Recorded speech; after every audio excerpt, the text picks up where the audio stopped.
Capricorn. This is your month ahead reading. My name is Tanya and I'll be pulling the cards and interpreting them. Okay, back to business. This is your month ahead reading for August 2023. And this is going to be, I've been doing about 5 cards plus a card from the bottom of the deck and an oracle card. So we'll see what we have ahead for the month of October for Capricorn. There's a lot going on in October as far as astrology goes. We have an eclipse coming up that kind of references back to the one that happened, I think, in April. So if any of you keep track of what was going on then, it might be interesting to see how that culminates with this next eclipse in October. What do we have for Capricorn?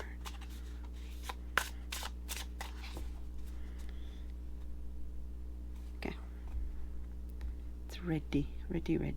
I love this deck, by the way. I've been so looking forward to doing October readings. It's a fun one. I like fun decks. Okay, we have the Ten of Pentacles. Very positive start. The Sun. The Three of Swords. The Seven of Swords. And the Ten of Wands. I'm going to wait to pull from the bottom.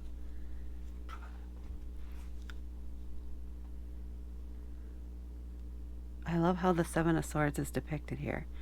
Okay, I will try not to be too distracted. Although, aren't they cute? They're just adorable. In a creepy little way. So we're starting out here with the Ten of Pentacles. Pentacles are about material things, possessions, how you acquire things, what you do to attain them in a way. That's what they want to say. This is about how you attain things, what you do in order to attain them. And the Ten of Pentacles is an ultimate success type of card. It's usually about a legacy. We see here where it's represented as a tree with all of its leaves, which are represented as stars on it. It's an old tree. It's been around a long time. It has sprouted, I'm sure, other ways, possibly behind it where we can't see it. There's something growing and something maturing in the background of your life right now, but you're not really paying attention to it. And it's time to turn your attention to that and nurture it. It's time to shift your focus to that, because it's something that's going to benefit you greatly, because this is the Ten of Pentacles. And again, normally it's a legacy card. It's about the ultimate success, especially with work and family, like tying everything in together. So, and what's coming through for me for you is there's something in the background that has been growing, but you haven't really been paying too much attention to it. You haven't put any focus on it. And it's time now to turn your focus to it. Turn up the dial on that so that it can really bloom and blossom and come out and really enrich your life in some way. Anything more on that? That's what they have for that card specifically. Then we have the Sun, a major arcana card. And this is about happiness, joy, just that feeling of being out on a nice sunny day. The weather's perfect and everything is just lining up and it's a beautiful life. And just feeling that joy, feeling that happiness. So it's a joyful month. So whatever this is, again, that you haven't been putting your attention on, this is when you turn your attention to that, it brings in, there's this sense of satisfaction, of joy. You get some enjoyment out of working with that energy or that person, or whatever it is there that has been in the background, and now you pull forward to work on it. And then we come to the Three of Swords. Now normally this is a heartbreak type of card. And I'm just getting, you've been pinning all your hopes on one thing. And you can't do that. You need to diversify. Okay. You need to diversify your options. You need to consider other opportunities, because the one that you were pinning your hopes on just isn't going to work out. It's just not. Logically, it might make sense, but it doesn't feel right. It doesn't make you happy. There's a sense of dissatisfaction with it. It just isn't right. So you need to let that go and then be open to the other possibilities that come in, because the one that you were pinning all your hopes on is just not appropriate for you, not appropriate for anybody involved, really. It's not an equal relationship. There isn't any give and take. It's just not going to benefit you to keep going that one way. So this is just saying, try to find an alternative. Go in a different direction of whatever it is that you were focusing on here. And then we come up to the Seven of Swords. Swords are about our thoughts, also here, but our thoughts in particular is coming through for this card. It could be that you keep pinning your hopes on this, whatever this is, because that's how you think it's supposed to be. That's how it's always been done, kind of energy. And you would feel bad if you did it a different way, or if you took a different route, or if you gave it to a different person, or worked with a different person. You need to let those feelings go.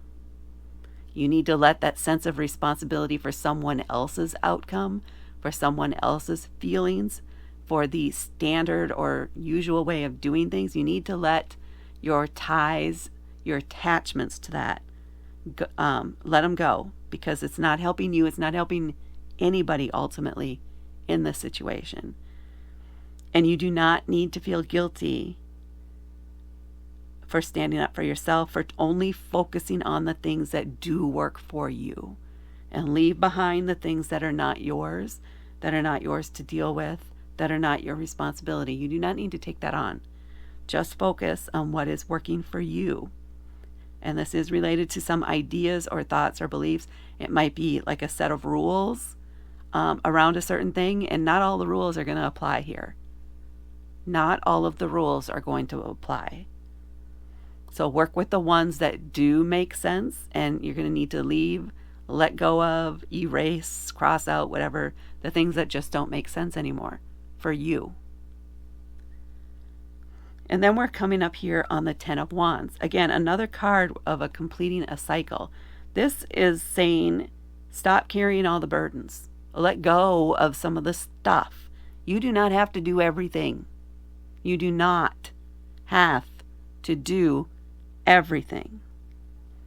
The Ten of Wands, this is about, so wands in general are fire, right? It's usually a physical, active card. It's passion, creativity, lots going on, excitement about what you want to do next, drive, that type of thing. In this case, though, your passion's being smothered underneath all the burdens that you've taken on, all the things that you think you need to be responsible for, all the things that you need to hold on to, and it just keeps pushing you down. You need to let go of that stuff. It is okay if things don't get done by a certain deadline. You know what? It's in fact to just not do all the things that everyone else expects you to do, and focus on the things that work for you. Again, this is where we're turning, and maybe one of this background things here that you know needs to be done is letting go of some stuff, is releasing some burdens, so that you can focus more on the future that works for you, on what's going to bring you joy, instead of taking on and being feeling sluggish and impatient and aggravated because you have all this stuff in the way of what you want out of life. Make sure you're pursuing your dreams, Capricorn, and don't put them on hold for anybody else. Let's see what we have on the bottom of the deck. The King of Swords. Well, how appropriate is that if we're going to be getting rid of some burdens? We need to adopt this King of Swords energy. Again, thoughts, ideas, communication. You might have to deal with some blunt communication. You're going to have to make quick, decisive decisions. Decisive and decisions, same thing, right? But you're going to have to be almost brutal in some cases, or at least it will feel that way to you. It will not necessarily feel that way to others, because a lot of them would not be taking on all the burdens that you have taken on. And that's on them. That's not on you to get it done. If someone else, that means it doesn't need to be done. The King of Swords, he is like the CEO of the company, right? Very logical, very planned out. Again, with a very decisive, doesn't have a problem making a decision, can be very blunt, almost feels a little bit on the cruel side, but he's just very factual. So this is saying, take the emotions, the emotional ties that you're feeling to some of these things out of the equation, and just look at it from a purely logical perspective. You only have so many hours in a day. You only have so much time to work on the things that really fulfill you. And that's where you need to focus. What fulfills you? What serves you? And be, even with yourself, be very decisive on what needs to go versus what should stay. Now let's pull an oracle card. This is the Echoes Oracle, R.J. Kinner. I like these. This is a Kickstarter one.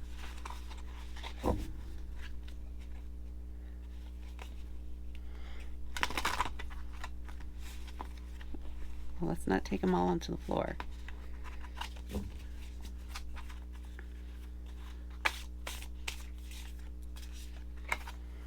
We have the Librarian. Interesting. So what do I think when I see this card for you based on the other things in your desk? You're kind of taking stock of what you have, of what's around you, of what you know, what's available to you. What do you know? And how are you cataloging all the things in your life? Right? What subject areas do not apply to you anymore? Do not need to be there in your life, because they're taking energy away from you instead of helping build your energy up. The vibrations are low, which you don't want in your life. Where are those lower vibrational things, and how can you release those and get rid of those?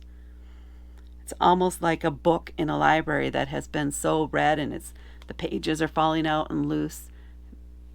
Sometimes it's time to, maybe you can digitize it if this is a bunch of photos, literally, for some of you. And then get rid of the physical photos and just retain the why do I apparently I want another card here. Do I? Let's read what's in the oracle book for this card first. Actually, the Librarian, looks like it is card 38. Curate your knowledge base, share information, and build your community. Your accomplishments may not be trumpeted from the rooftops, and sometimes they may seem like a thankless task, but they will add to the greater good, albeit in a quiet way.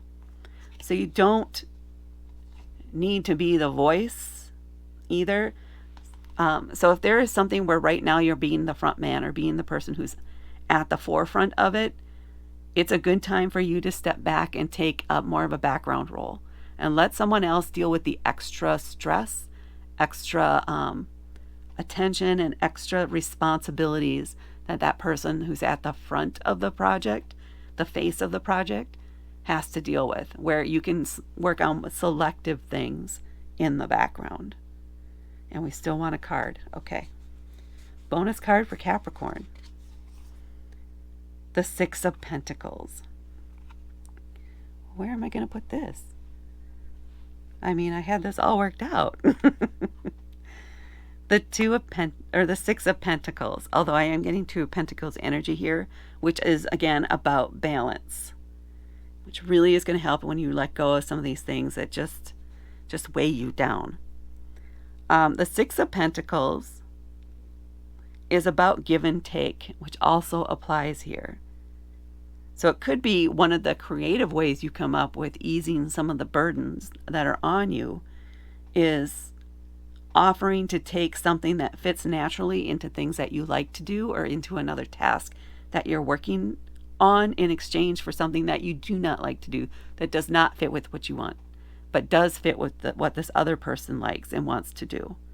So it could be that type of exchange too, to ease your burdens or shift to things that don't feel like a burden to you, and that you do like to do, that do bring you joy to do. That makes sense. And I do want to keep making this thing.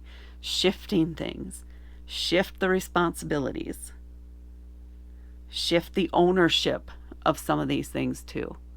Make it formal. Document it and make it formal in some cases.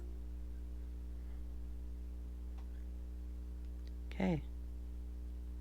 And that's what I have for Capricorn for October. You got a lot going on.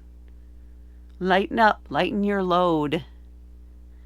Thank you so much for watching. Please hit that like button. Hit subscribe to help my channel grow. And hit notify so you know when I post more videos. Thank you so much for watching. Have a fantastic October. And I'll talk to you later.